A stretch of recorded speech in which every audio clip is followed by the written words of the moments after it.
"Get out of here, you useless old fool who can't even do housework." Those were the harsh words hurled at me by my eldest son's wife, despite the fact that my husband and I contribute $2,000 to the household every month.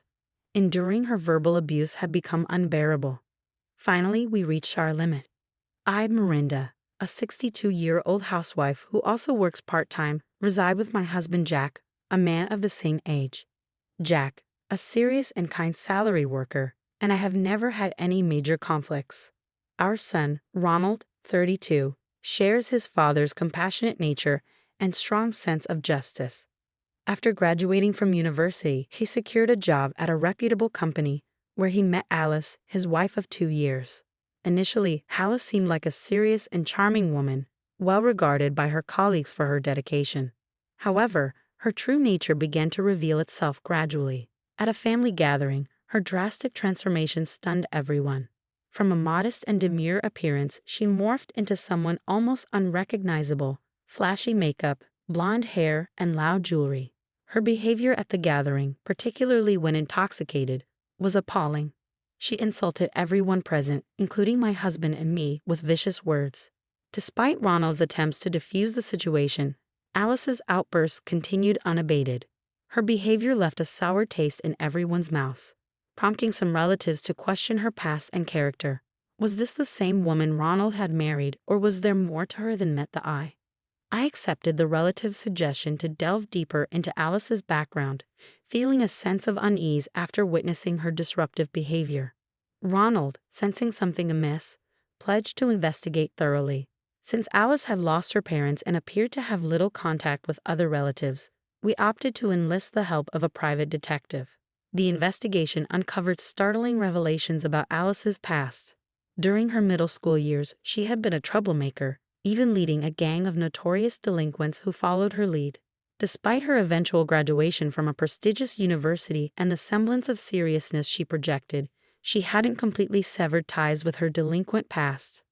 Shockingly, she still invited her troublesome friends over when Ronald was away, causing disturbances in the neighborhood and prompting complaints to the apartment management. Ronald was devastated by the discovery. Even contemplating divorce, he was met with Alice's tearful apologies and promises of change. She begged for forgiveness, vowing to live earnestly and demonstrating her sincerity by deleting contacts of her delinquent friends and reaching out to apologize to those she had troubled. Witnessing her genuine remorse, Ronald's resolve wavered. Seeing her revert to her former serious demeanor, he reconsidered his stance on their marriage. While it remained a private matter between them, as parents, Jack and I chose to respect Ronald's decision, opting not to interfere. Later, I encountered Alice again in the summer, and she appeared to have returned to the serious, composed woman I had first met, reaffirming her commitment to change. I breathed a sigh of relief, believing that everything would be all right. However, fate had other plans. While lifting a heavy load during my part-time job, a sudden, excruciating pain shot through my back, immobilizing me. Rushed to the hospital by a concerned coworker, I received the diagnosis of severe low back pain, requiring me to take a break. Upon sharing the news with Ronald over the phone, he proposed that my husband and I move in with him and Alice, citing our increasing age and the likelihood of future injuries and illnesses. The idea had its merits, offering reassurance of having family nearby in times of need. It seemed like a logical choice. Once my back pain subsided, my husband and I discussed the proposition with Ronald and Alice, ultimately deciding to merge households. With a relatively spacious home, accommodating them posed no issue. Initially, the arrangement went smoothly, with Alice sharing household responsibilities, lightening my load. To ease the financial strain, my husband and I contributed $2,000 monthly from our salaries, despite it stretching my part-time income. However, over time, Alice's behavior shifted. She began complaining of poor health, yet her actions contradicted her claims. Despite confronting her, she grew defensive and hostile.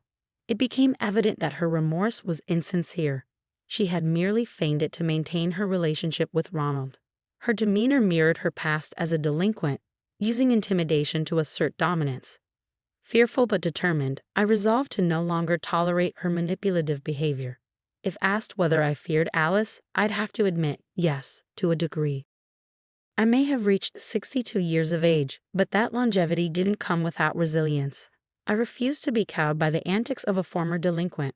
Maintaining an air of indifference to her words and actions, I calmly warned her of the consequences of her harassment.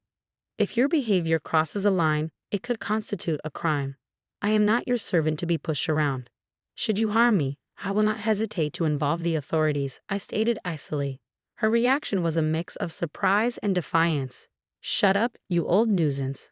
I won't forgive you, she retorted with a loud scream, catching the attention of my husband and Ronald, who had been home for the holiday. After a brief explanation of the situation, we decided to address it together. My husband wasted no time in demanding an apology from Alice. However, she showed no intention of remorse, instead crossing her arms defiantly. Why should I apologize to this old fool?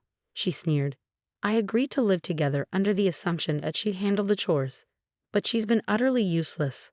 There's nothing wrong with being angry at such incompetence, she added callously. Her selfishness left us speechless.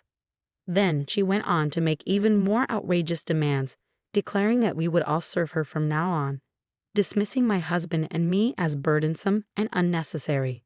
It was a blatant display of disrespect and entitlement, leaving us stunned by her audacity. My frustration reached its breaking point, boiling over into anger.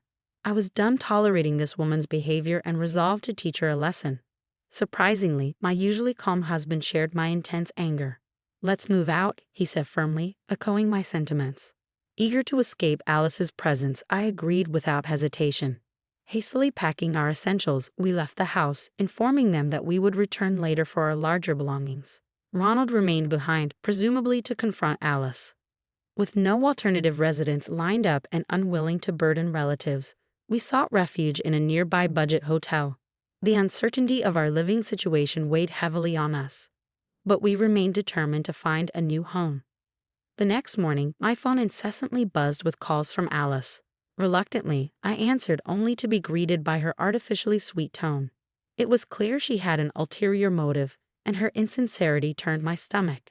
Her sudden shift in demeanor left me questioning how many personalities she possessed. Regardless, one thing was certain. Alice was not to be trusted, regardless of which persona she presented. I reached a point where dealing with her seemed futile and absurd.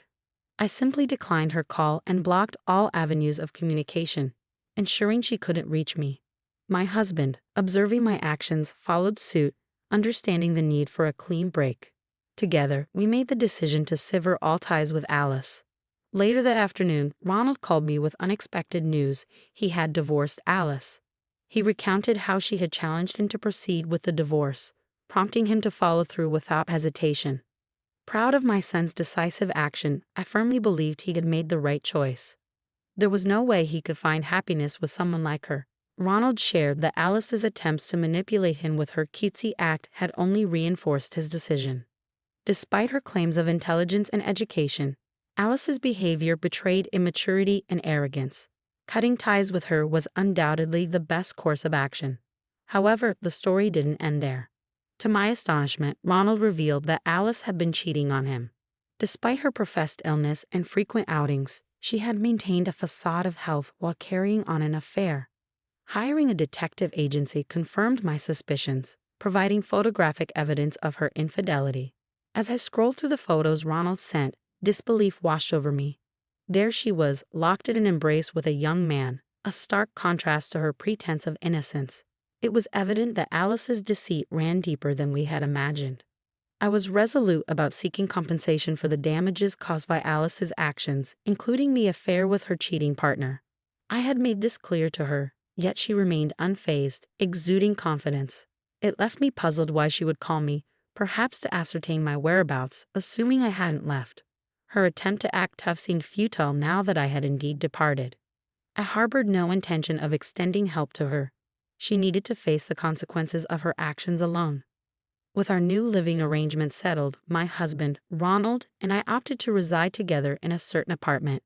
While we contemplated evicting Alice and occupying our previous home, its size and upkeep were impractical for Ronald alone. Selling the house emerged as the most sensible option, with Ronald in agreement, indifferent to the sentimental value of a single-family home.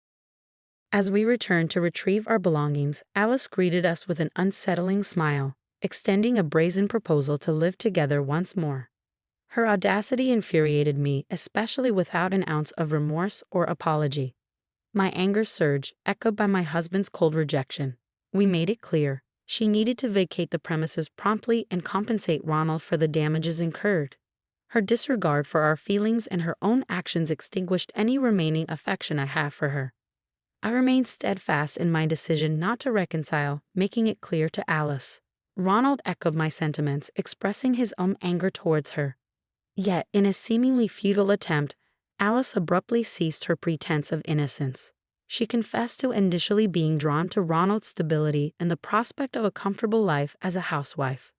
However, she claimed to have no ulterior motives now, professing genuine love and appreciation for us, her in-laws, Miranda and Jack.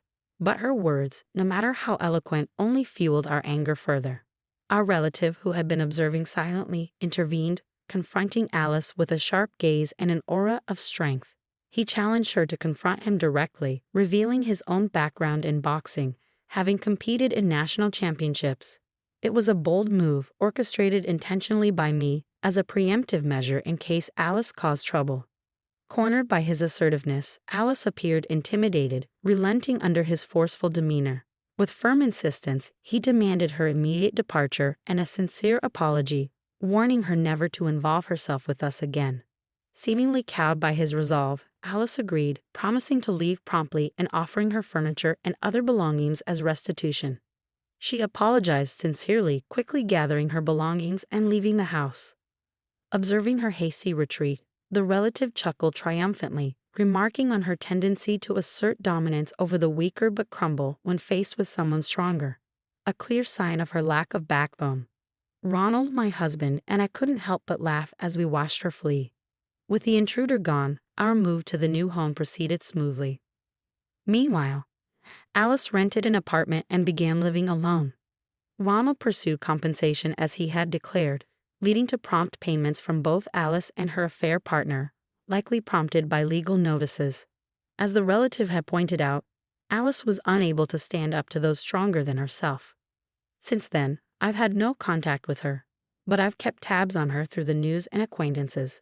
Recent reports detailed her downward spiral, depleted savings from compensation payments, failed attempts to secure support from her disappearing lover, and a tumultuous stint at a general company that ended in resignation after conflicts with her boss. Unabashed, she resorted to begging for money at our workplace, but we chose to ignore her pleas.